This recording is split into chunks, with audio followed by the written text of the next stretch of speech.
Up close, a painting is all brushstrokes, a GIF is all pixels, and a cat is a massive vibrating fur. Sometimes you need to step back to appreciate what you're looking at. Welcome back to Spirit Box Radio.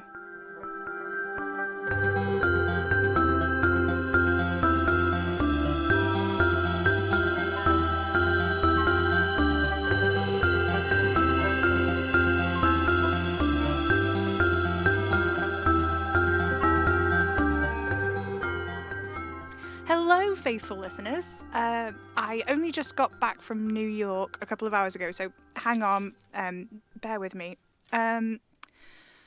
Apologies for the rather abrupt ending to last week's segment. There was a lot of chatter on the forums about it, and I do feel quite bad for blowing you off to get pancakes. Sometimes Oliver is such a terrible influence. And of course, it was such a segment last week. Meeting B, learning about the scaremongers or the subscribers to the redistribution, whatever you want to call them, you know? It was a lot to take in. Those people who Kitty had said had gone missing from York, best case scenario is they're living in those tunnels. It was hard to get a sense of the real scope of the place. It was dark and we were walking fast both on the way down and on the way out. There were a few people we saw all dressed in white and I could hear more voices now and then in the distance. I couldn't tell how close or far away they were. B, at least, seems to have been living down there. The room he brought us to, where the music was playing, there were chairs, the fold-up kind, and a little table in the corner. There was a space heater and a huge amount of pots and pans. There was also a small bed pushed up against the wall, an uncomfortable-looking thing made of metal, with nothing but a scratchy blanket on the mattress. Maybe loads of the scaremongers live down there. I don't know. What I do know is that they're up to something. Or, well, they think that something is coming. The redistribution. Becoming one with the one. Oliver says it's bullshit, but I don't know what to think about it, honestly. For the first time in ages, I keep thinking, what would M do? It's not a particularly useful thought because I have no idea what she'd do, but it makes me think, you know, about her lists of the impossible children, what it all means, why she was tracking them down. Oliver says I'm not an impossible child, but B said they could age and grow under the right circumstances, and I've thought about it a little bit. I'm pretty sure that what they meant was that, you know, if they ate people, then they'd grow. Like I said, I've been in New York with Oliver all week, so I haven't really had a chance to do much, but I've got M's notes about the impossible children here, so some of them have little notes at the end, like this one, which just says, checkbook on arcane symbols, and this one here, which just says, Rytidia thinks this one is fake, which, you know, Rytidia thinks this one is fake. Oh my god, she knew!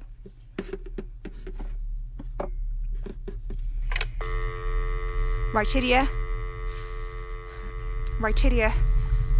Delpha, speak to me.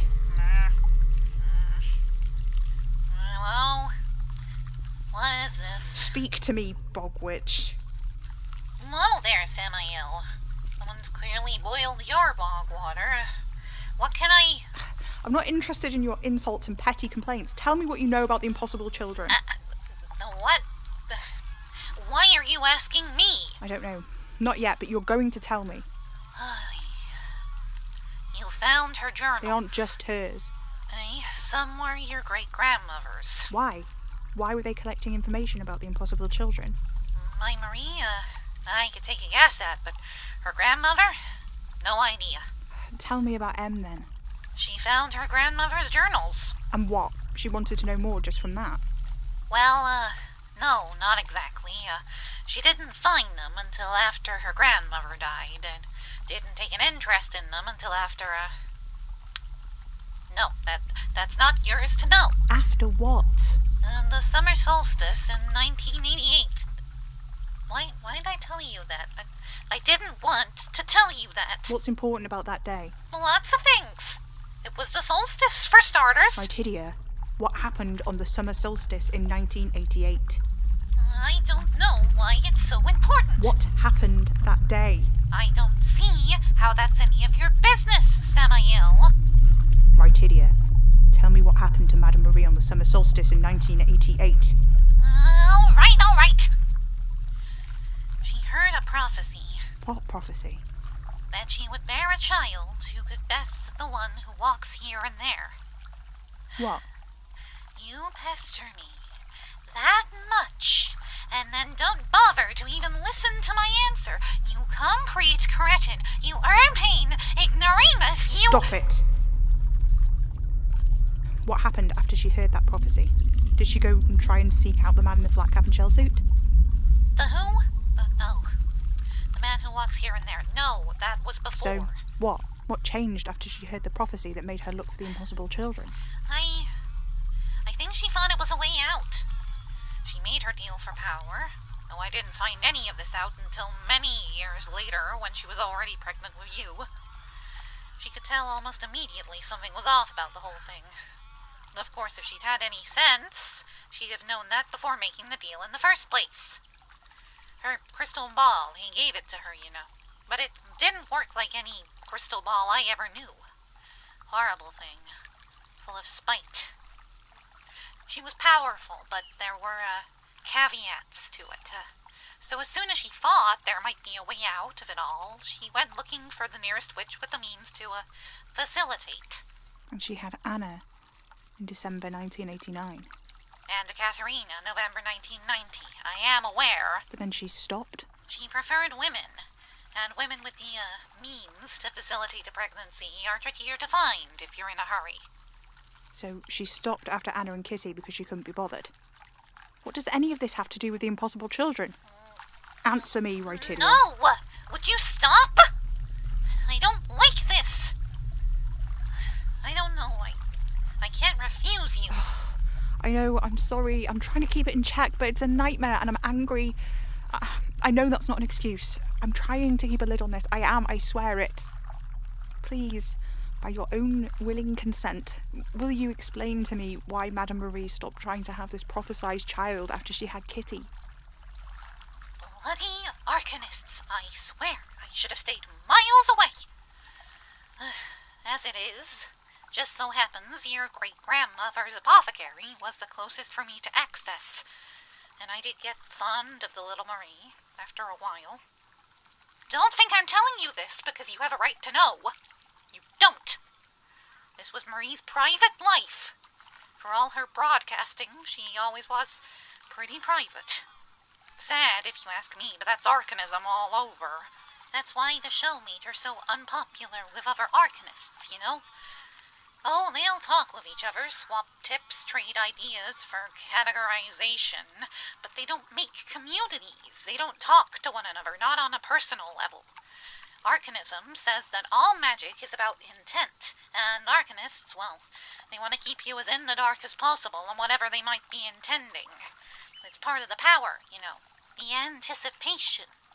Now, with witches, you understand what you're getting to an extent. Hedge witches, they like flora. Garden witches, too, but in a much more cultivated sense, and they're more likely to bring up vegetables than clover. House witches, it's all domesticity. Bog witches, we learn the song of the mud. And sure, some witches are arcanists, too. You're Oliver Boleyn. But I'm fairly certain he's a lot more than just an arcanist and a witch, given I've known him 45 years, and the little snake hasn't aged a day, despite the new scars he keeps acquiring. The arcanists, though, they'll read 5 books about psychology rather than just asking you how you are. That's what they're like. Unsavory bunch, a lot of you. So, you don't know why Madame Marie was looking for the impossible children? I never said that. Why didn't you tell me then? You got somewhere you need to be? No. Well then, zip it nosy and I'll get there when I get there. Never laid eyes on someone in such desperate need for context in my long life. I suppose, in its own contradictory way, starting the radio show did exactly what Madame Marie wanted. It made her a pariah among her arcanist peers, shrouded her in mystery. Creating forums, unpopular precisely for its popularity, was a stroke of genius. If her intention was to incite fear, disapproval, and simultaneously make everyone lean a little closer in to keep an eye on what she was doing. So that they were always looking for the man in the flat cap, even if they didn't know it? Yes. And what's that got to do with stopping trying to have kids? You really can't figure it out, can you? No. Look, logically speaking, if you were looking for his nemesis, you'd go the opposite tact, wouldn't you? You'd search everywhere you can, and that's how you'd find them. But something happened that made her figure you weren't just his nemesis. You were more than that. Something else. What? What changed? What made her think that? She met an impossible child. It wasn't long after she'd had Kitty. He was a young one, and not just in body. His name was Jonah. His parents were in their 50s, and he appeared to be about 5 years old, but of course he was more like 25. And when she found them, she talked to them, and they told her a story. They said they'd made a deal with the man in the flat cap. Yes. And he'd granted them a child and told them it would be powerful in arcane ways.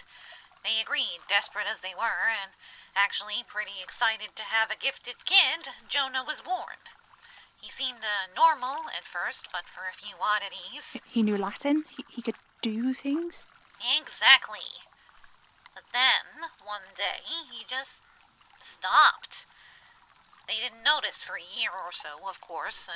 They got concerned, they took him to the doctor and discovered... His cells were adult. But wrong. They couldn't work out how he was alive at all. And that's when they knew something was wrong. And Marie knew then that she'd been looking for the wrong thing. She wasn't looking for a nemesis. She was looking for an heir. But what was it about Jonah that made her think that? And if she'd already made a deal, then what does that mean about me? Well, that's the thing about arcanism, you see. It fetishizes its own unknowability, tries desperately to express it, but it can't. And it just revels in that. But it's all about believing, not truth. Why do you hate arcanism so much? Ugh, just bad vibes, Samael. Absolutely rancid vibes. That's all the arcane is. Well, I know. I'm a witch. We might not always call it the arcane. We call it what we like, what we've learned, what we feel it to be. We connect with it. But arcanism, in its inception, it was opposed to that. It didn't want to embrace the unknown at all. It feared and admired it, kept it at a cozy distance, all the while framing it in glitter and calling it profound. There are some things we'll never know for certain, Samael. But that doesn't make them powerful, not unless we let it, not unless we feed it. Do you understand? No. Mother, you're a lost cause. Don't say that. And why not? Because there's a group of people who... They're eating people. And they know so much more about this than I do. Madame Marie was looking for impossible children to find out more about what I was going to be, but what does that actually tell me about anything? It really doesn't say anything about whether I'm an impossible child or not, does it? She made a deal and ended up with me like the others did. Maybe there was just a bit of a delay in the middle. I know I kept growing and aging during the years I was asleep, but she could have been slipping me little bits of people soup the whole time and nobody would have known. I hate this. I don't understand how the pieces fit together. Rytidia told me what happened after Madame Marie met an impossible child, but it says nothing about why she first started to seek them out. Rytidia even admitted she had no idea why M's grandmother was looking for them too, but she was. So what? M's grandmother was somehow involved too? But how, when we know she was dead before M made her deal, and she'd made the deal before she met an impossible child? But then that doesn't necessarily mean she wasn't already looking for them, and... God... I don't know. I don't know.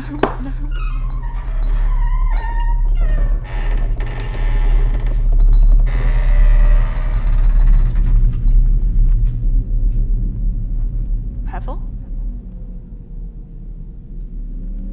Cosmo? Egg roll? Anybody? Where are you? I can't see. It's all dark.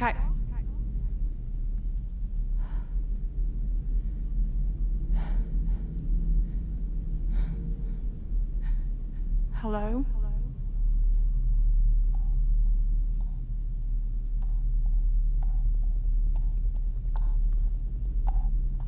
pale horse.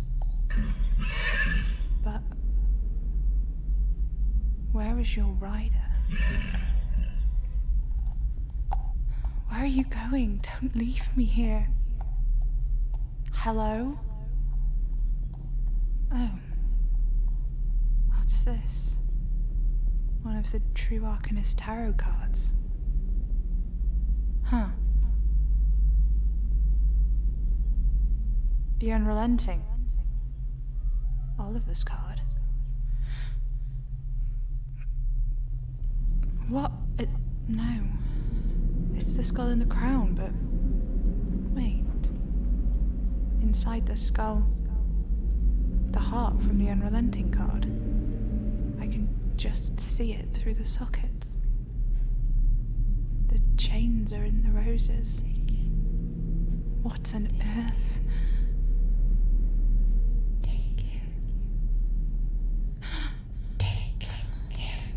Who said that? What do you mean?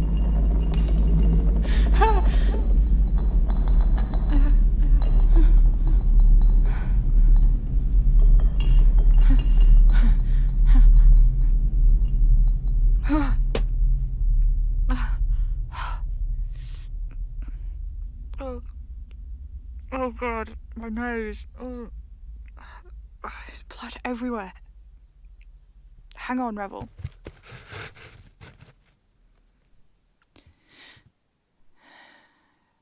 Oh. Take him. But what does that mean? As a major arcana, but that's not even possible, is it? Revel, why are you looking at me like that? Don't be silly, darling. You're a cat. I don't understand what you're saying. Yes, I know it's unusual that I understand you at all, but amidst everything else, it's hardly a surprise, is it? Maybe I'm just very perceptive. What do you mean that'd be out of character? I just put food out for you and the others. It's not like I'm bargaining with you. You can leave any time.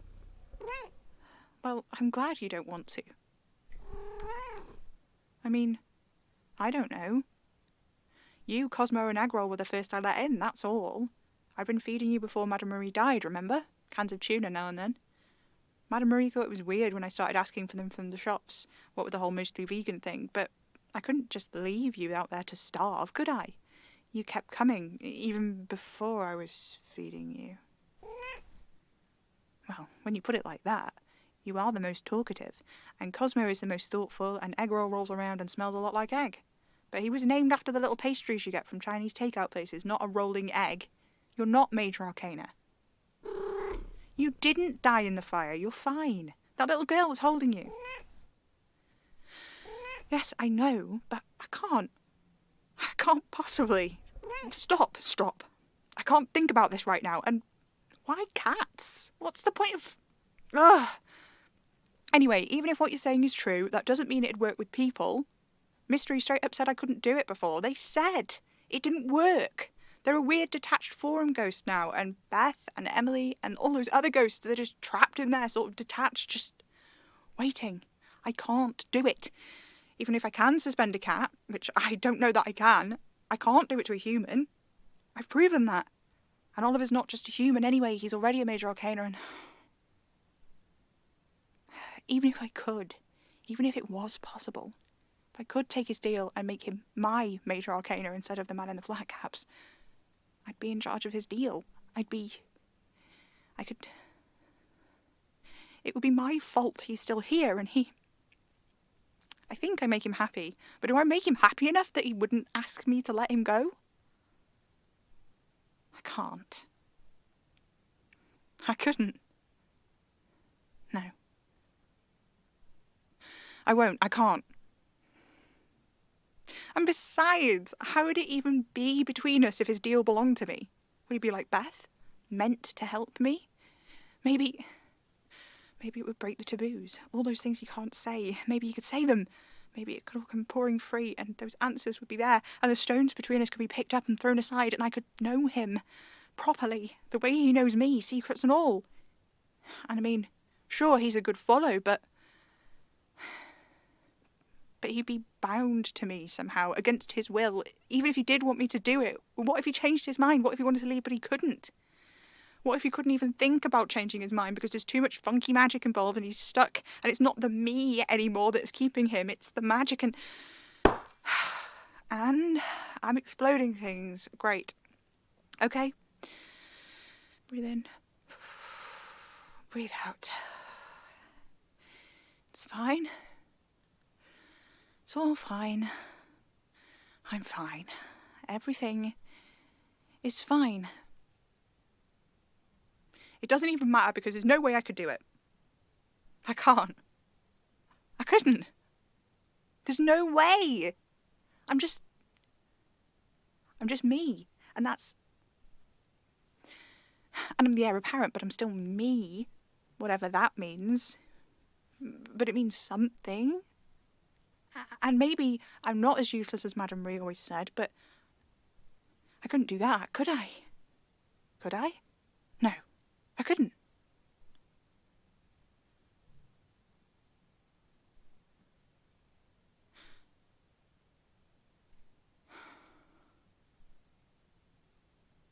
I think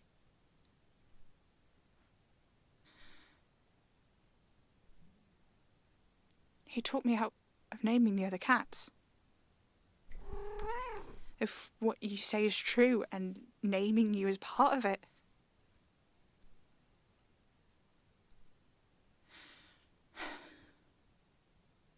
That must mean he knew what you were. And he can just see things the way they look through the seeing glass whenever he likes. Of course he'd have known. And names, these seem significant to the major arcana the man in the flat cap has. Indifference, ignorance, ingratitude. They don't have names beyond that, at least not anymore. Oliver kept his name, but he's different from them somehow. The others said he was special. He keeps his other name as part of this punishment for his hubris thing. But he has another name too. The name that matches the card. The name that matches the tattoo on his chest. The Unrelenting. He said he thought it was a joke or something, but I don't understand what the joke is supposed to be. The others, they're feelings, right? But the unrelenting isn't a feeling, so begs the question, the unrelenting what?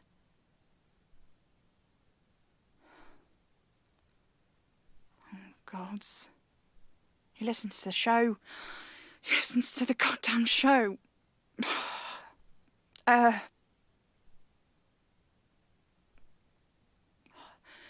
Oliver, I'm sorry. I'm going to call him. I have to go, faithful listeners. Good night.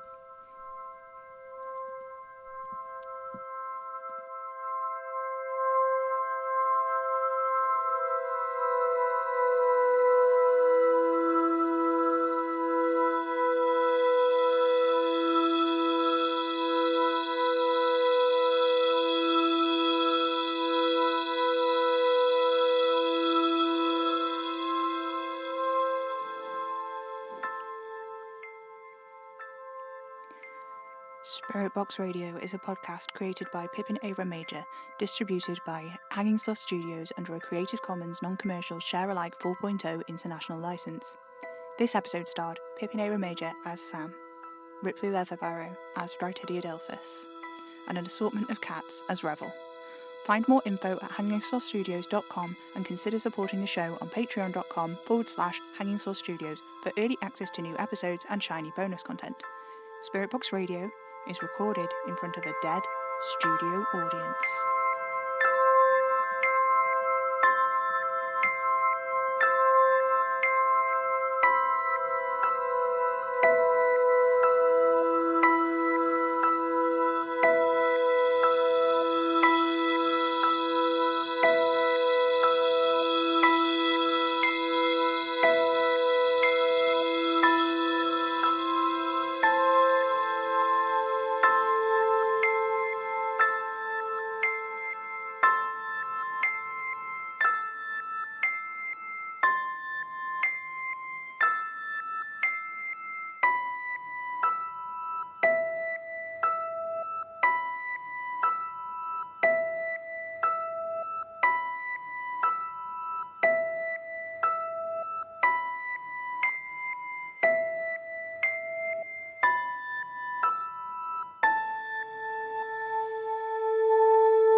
Tune in, get spooky.